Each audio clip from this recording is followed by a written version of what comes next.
فرقہ پرست طاقت ایٹم بم سے نہیں ڈرتی جتنا مذہب اسلام سے ڈرتی ہیں۔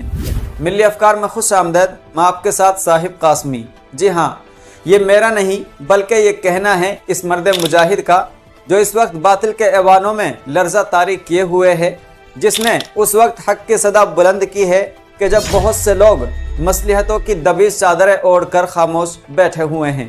یہ وہی مولانا ارشد مدنی ہیں جن کے رگوں میں مجاہد آزادی شیخ الاسلام حضرت مولانا سید حسین احمد مدنی کا خون دوڑتا ہے، جن کا گھرانہ اس سرزمین کی آزادی کے لیے جیلوں کی صعوبتیں جھیلتا رہا ہے، جن کے بزرگوں نے انگریزی سامراج کے مقابل سینہ سپر ہو کر تحریک آزادی کو نئی جلا بخشی تھی۔ آج ملک کے جو حالات ہیں وہ سبھی کے سامنے ہیں۔ مسلمانوں کے کردار، ان کی نیت، ان کے اعمال کو شک کی نظروں سے دیکھا جا رہا ہے۔ انصاف کا پیمانہ بدل دیا گیا ہے۔ ایک شہری کے لیے قانون کا ایک رخ اور دوسرے کے لیے دوسرا رخ طے کرنے کی کوشش کی جا رہی ہے۔ وہ مذہب اسلام جو دنیا کا سب سے امن پسند مذہب ہے، وہ مذہب جس نے صرف انسان ہی نہیں بلکہ جانوروں کے حقوق کی بھی ضمانت دی ہے، وہ مذہب اسلام جس نے ناحق خون کو پوری انسانیت کا قتل قرار دیا ہے، آج اسی مذہب اسلام کی اصل تصویر کو مسخ کرنے کی کوشش کی جا رہی ہے، تو دوسری جانب اسلام اور مسلمانوں کو دہشت گردی سے جوڑا جا رہا ہے، دہشت گردی کا مترادف بنانے کی کوشش کی جا رہی ہے۔ کوئی معمولی واقعہ ہو یا کسی کا ذاتی جرم، گودی میڈیا نے کبھی بھی مسلمانوں کو بغیر ثبوت، بغیر تفتیش کے مجرم ٹھہرانے میں ذرہ برابر تعامل نہیں کیا۔ فرد واحد کو نشانہ بنا کر پوری قوم کے سروں پر شک و شبہات کا لیبل تھوپا جا رہا ہے۔ مسلمانوں کو دوسرے درجے کا شہری ظاہر کرنے کی سعی کی جا رہی ہے۔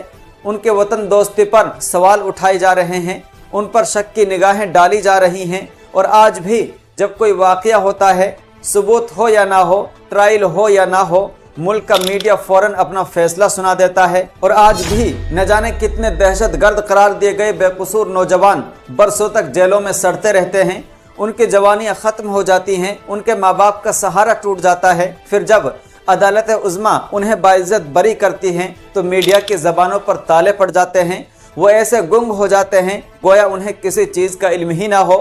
ان کی کسی بریکنگ نیوز میں نہیں بتایا جاتا کہ جنہیں پوری قوم کے سامنے دہشت گرد بنا کر پیش کیا گیا تھا، آج وہی بے قصور ثابت ہوئے ہیں۔ ان کے گھروں کا چراغ بجھ چکا ہوتا ہے، ان کی زندگی کی روشنی چھن چکی ہوتی ہے اور ان کا مستقبل ویران ہو چکا ہوتا ہے، مگر اس ویرانی کا ذمہ دار کوئی نہیں ہوتا۔ گزشتہ دنوں بھی حضرت مولانا ارشد مدنی نے ان تمام حالات پر کھل کر اپنے خیالات کا اظہار کیا تھا اور کہا تھا کہ اگر آج ایسا تاثر دیا جا رہا ہے کہ مسلمان بے بس ہیں تو یہ سراسر غلط ہے۔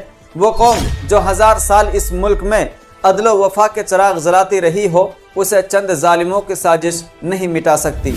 مولانا ارشد مدنی کے اس بیان کے بعد ایک اور بیان تیزی سے وائرل ہو رہا ہے، جس میں مولانا ارشد مدنی نے کہا ہے کہ فرقہ پرست طاقتیں ایٹم بم سے نہیں ڈرتی جتنا مذہب اسلام سے ڈرتی ہیں۔ مولانا ارشد مدنی نے کہا کہ اسلام امن، محبت اور پیار کا مذہب ہے اور اسی کی تعلیم دیتا ہے۔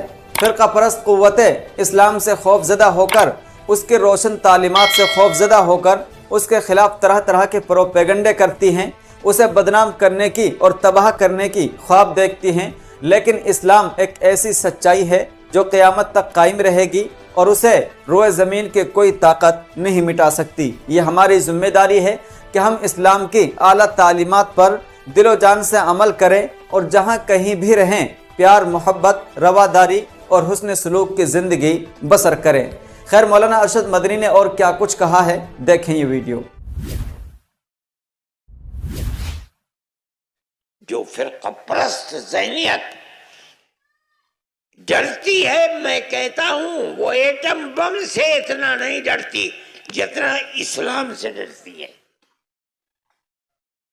جو کچھ کر رہے ہیں، جو کہہ رہے ہیں، ہم ان کو سنتے ہیں، ہم انہی کی طرح کام کرنے لگے۔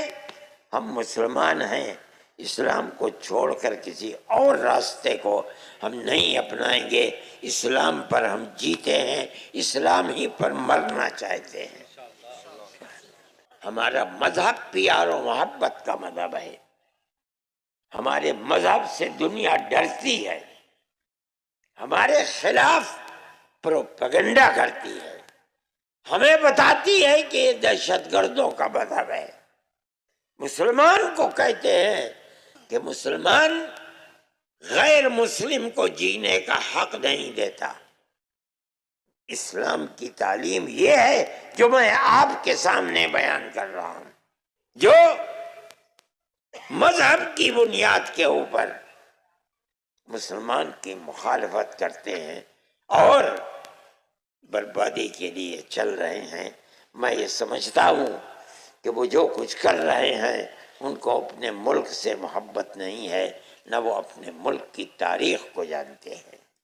آج اگر ان کے ہاتھ میں طاقت ہے تو اس طاقت کا کوئی ٹھکانہ نہیں ہے، نہ اس کی کوئی زمین ہے.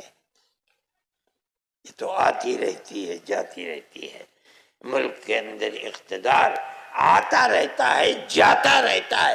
وہ فرقہ پرست طاقتیں جو آج اپنے ہاتھ میں طاقت سمجھ کر جو چاہتے ہیں کر رہے ہیں، یہ سمجھنا کہ رہتی دنیا تک یہ طاقت ان کے ہاتھ میں رکی رہے گی، اس کا مطلب ہے کہ وہ پاگل ہیں، دیوانے ہیں، دنیا کی تاریخ کو نہیں جانتے.